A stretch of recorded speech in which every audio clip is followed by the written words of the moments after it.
On this fishing expedition, these Wise County deputies thought they caught the big one. Today, you're going to see the techniques they use to get into people's cars and violate their rights. In order for police to pull somebody over, they must commit some sort of traffic infraction, but that's not happening in Texas. This stop happened in San Antonio, Texas. Hey, how you doing, brother? Hey, my name is Joel. I'm with the Bexar County Sheriff's Office. The only reason I'm stopping you is when I was watching over there, you were drifting over that fog line pretty hard. I just want to make sure everything's okay. Hey, I'm going to have you step out and sit in my passenger seat while I do your warning, okay? Institute of Justice is going to pick up Alex Schott's case because his dash cam proved that he was not drifting, and because of this 10-minute interrogation. Where's your customer at? Damn, how far is that from here? What hotel did you stay at? When was the last time you came down this way? You like Houston? So your name is Scott, S-C-H-O-T-T.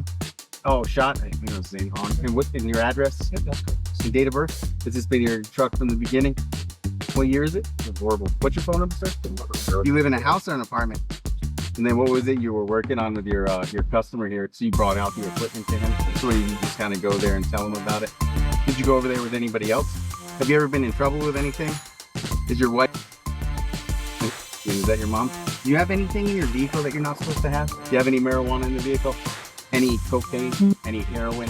Any THC oil? THC wax? Vapes? Anything of that nature? Okay. Any types of methamphetamine, being crystal or liquid? Any pills that aren't prescribed to you? Any hallucinogens, being THC oil, THC wax, anything like that? Do you have any large sums of money over $10,000? Do you have any types of anything illegal? Has anybody asked you to carry anything in your vehicle? And are you the only person that's driven this vehicle for the last 48 hours? Then the officer admits to what's really going on here. What I am is I'm on what's called a criminal interdiction unit. So I don't have to deal with all that crap. I don't give tickets, I give warnings. And the main reason is I sit on the side of the highway and I'm out here looking for, because it's bad out here. I'm out here looking for big human smuggling, drug smuggling, and all those things like that. So that's what I'm doing. The deputy asked to search Alex's car, and Alex Schott said no. What I'll do is we have a canine pretty close, so I'm gonna have a canine come out and do a walk around your vehicle. That way it'll go quicker. But just I have some reasons to believe that there might be something in your vehicle. I've been wrong before, but there's just some things I'm seeing that makes me want to go a little further with the investigation, okay? So that's what we're gonna do. I'll wait for a canine. The canine will walk around the outside of your vehicle. If it alerts to anything, then we'll do a search. Because Alec did not give consent to search his vehicle and the cop had no real probable cause to do so, calling a dog to create probable cause and for a reason to get into the vehicle was unconstitutional as determined by Rodriguez versus USA. In order for a dog to do a free sniff to create probable cause, he must arrive in the time it takes to write a ticket. And that didn't happen here.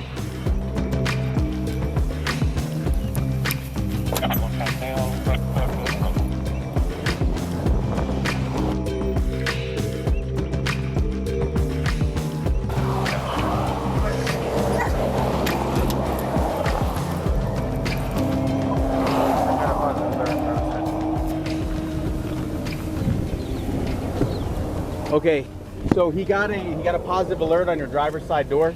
Is there anything small that you know of? I'm gonna have you sit in the back seat while I search. I'm not gonna put handcuffs on you or nothing, right? But you are detained because of the positive alert. If we don't find nothing in there, then you'll be good to go, man. Okay? Do you have any questions? All right, yeah, it's 5 in number. Did they find anything? Nope. I'm gonna give you this before I forget. Yeah, and then your warning. We took off your car seats so that we could get under the seat. But like I said, I try not to be a jerk about things because 9 times out of 10, this is what happens. So They've ransacked his car, and for a guy that's never been in trouble before, going through something like this can be pretty traumatic. So he complained, and he complained, and he complained, and finally they came back to him and said, look, we're justified, just go away. And that's when the Institute of Justice picked up his case. Despite the Institute of Justice working very hard to bring awareness to this problem and to stop this practice, it's still going on. And it's going on right here in Wise County, Texas. Wise County is located in North Texas, and running right through it is 287, the drug corridor running from Colorado down to Houston. This is a great place to go fishing if you're law enforcement. I have been trying for years to catch Wise County doing this and violating people's constitutional rights. Several years ago, I was able to film 3 of these particular stops on the same day, right there in Wise County. And on the 3rd search, they arrested me. on a bogus charge, and that's where I caught my first arrest as a cop watcher. I have made several trips to Wise County in the past just to catch him. I found a few, but they were always in a place where I could not get to them. Now it's finally happening. Today is the day. I finally got him. They're doing the same thing to this man as they did to the guy in Bexar County.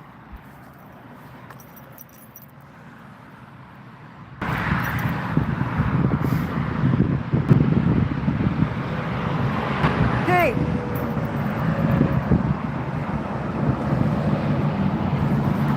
I can't believe they allowed him to walk over and talk to me, but I'm going to keep him mostly off the camera.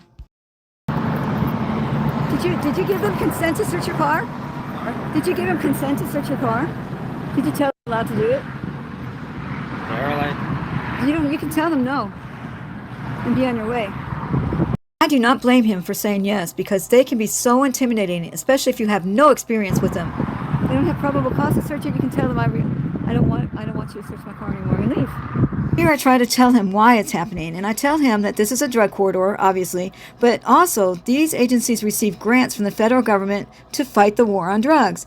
And if they don't show that they're stopping the war on drugs, if they have no drug busts, well, they have to pay that money back.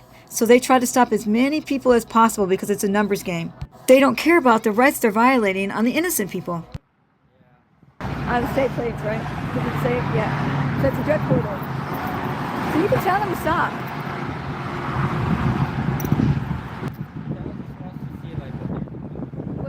I asked him if he had Texas plates on his car, and he said no, they were Florida. And so I told him, well, that was one of the reasons why they stopped him, because of the plates, because it's showing that he's traveling through, maybe with some dope. Your door right there. It's going right in the edge of his car. Look at that, guys. This is a drug corridor. This is a corridor that runs from Houston up to Colorado.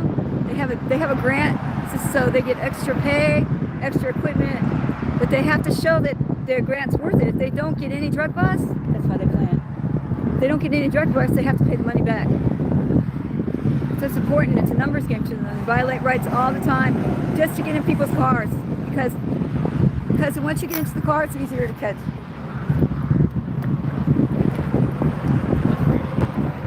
It's true though. That's what's going on.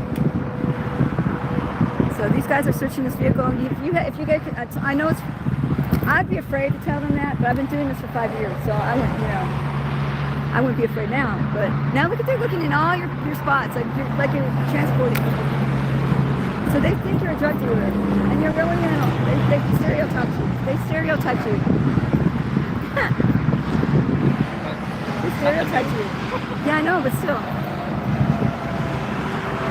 So what got them was the name, that they ran the plate, they saw the name, that it was a foreign name. Because they were following you for a while, and then they said, okay, let's pull them over. Did they tell you what they pulled you over for? like unappropriated lane change or something. Yeah, sure, yeah, okay. Wow, that sounded familiar, didn't it? Saw this. The only reason I'm stopping you is when I was watching over there, you were drifting over that fog line pretty hard. I just want to make sure everything's okay. That was so they could get into the car, and then they said, can we look at your car? Did they ask you?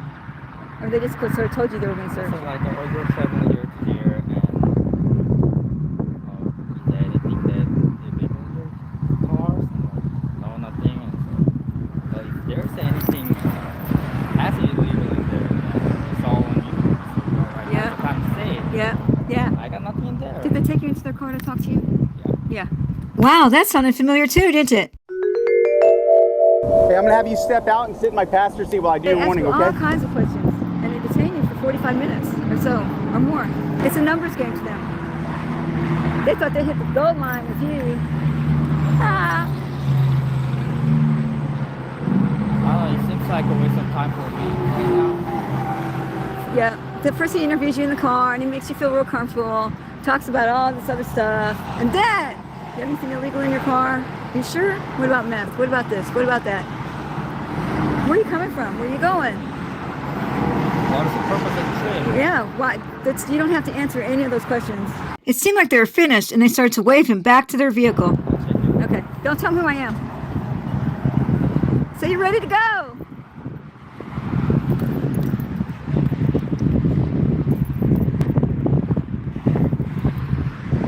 Now they're going to take him back in the car for an interview. That's wrong. There they go. They didn't find anything.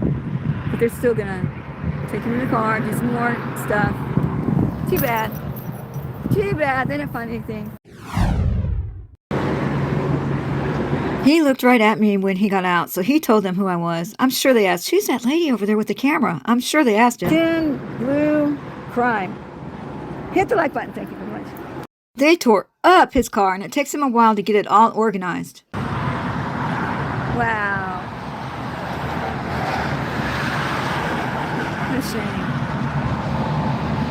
Tore everything up looking for his drugs. Looking at the door panels, looking underneath the hood, crawled under the car.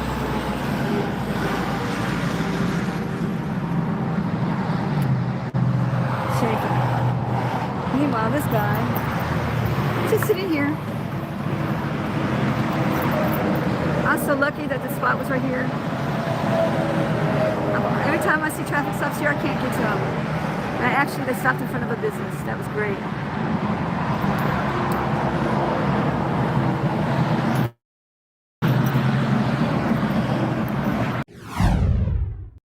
He took about 20 minutes trying to fix that car up, and I thought the officer was sitting behind him, either to prevent him from coming over and talking to me, or for his safety. He's still fixing his car up. He's still trying to fix his car. Look at that. He's still trying to fix his car up. Waited another 5 or 10 minutes. I thought it was completely over, and then this happened. What's this? What is this?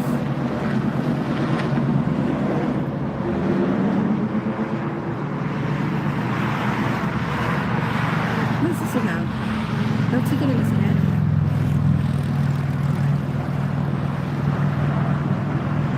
Dare you to come over here. Dare you to come over here, mister. Why did he get... I thought he was done. I thought he was just cleaning his car up.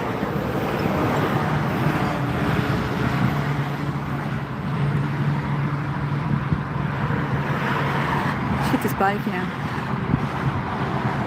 I really thought this traffic stop was already over. I guess the officer had him stay and wait some more time, and I don't know why. He didn't have a ticket in his hand, so if anybody can explain to me what this last little section was about, I would love to know.